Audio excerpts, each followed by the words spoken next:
Hey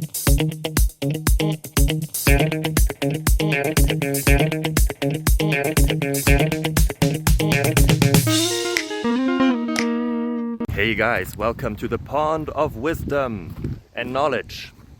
So, today is another day for a question, and questions bring you answers sometimes the question is the more interesting part. I'm hoping that I'm doing a good job in finding the solutions to your problems. If yes, feel free to give a little thingy up. If not, feel free to give me a comment on what I can improve. And yeah, awesome. Hope you enjoy it. Bye bye.